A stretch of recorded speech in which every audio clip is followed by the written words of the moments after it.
The FCC is the government agency that's supposed to protect the public from any ill effects from wireless radiation or 5G wireless. Why has the FCC been called a captured agency? Who's in charge of the FCC and what's their background? How does the telecom industry influence the FCC to get it to do what it wants? What other conflicts of interest exist within the government, FCC, and the telecom industry? It's a great question. I actually worked with guys who ended up going to the FCC. They were brilliant engineers. And if you think about what the FCC does, it establishes standards. So you really got to get someone who understands how you establish a standard. And because of my background in the Bell system, I actually had people who understood that.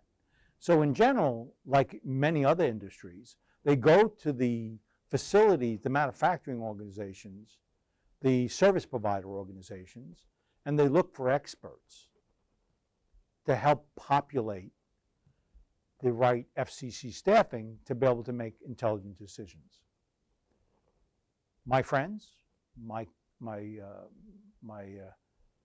people I worked with, they were engineers. They were electrical engineers. They knew nothing about the biological impacts.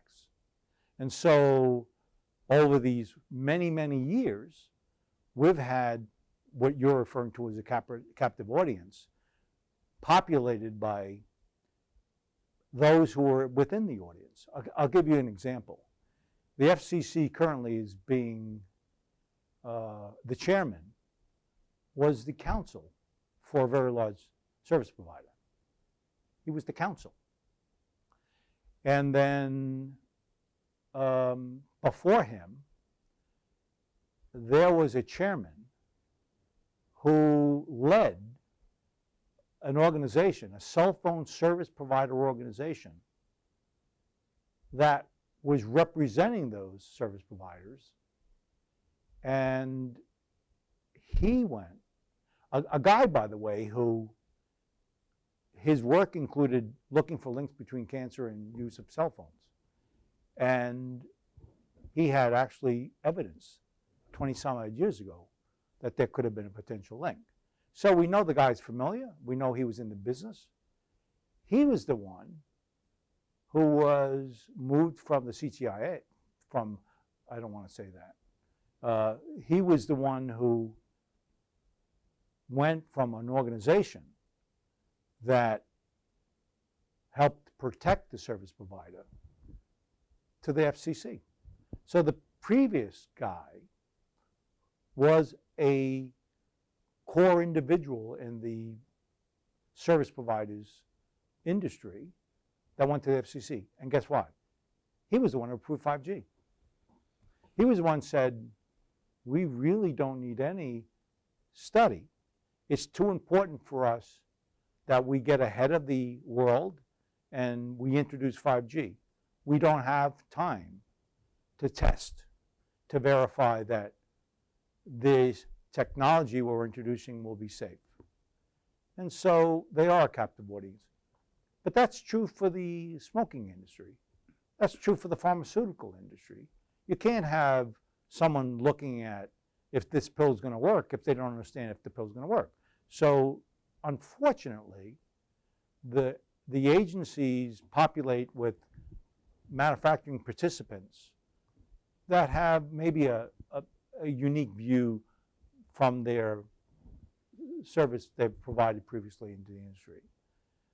So they're somewhat captive. They seem to represent the service providers more so than they do the users of these services. So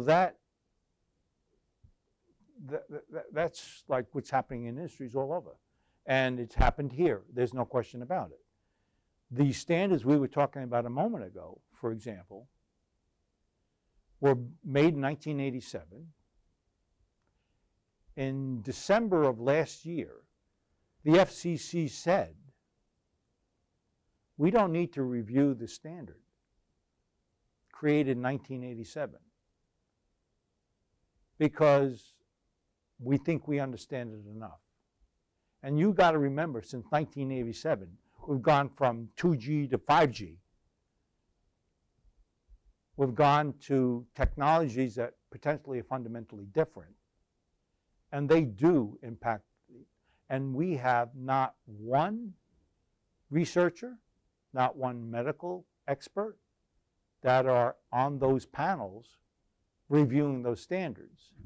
And interestingly enough, by the way, with that standard, Kennedy Jr., who represents kids in the market, he's an attorney representing kids for inoculations, he just brought a lawsuit against the FCC about their decision not to investigate the fact that it's only thermal that they're worried about. And he said, you should have considered biological. So the FCC is somewhat captive audience, and I think we now see some evidence in the marketplace where the groundswell of concern is beginning to get into the courts.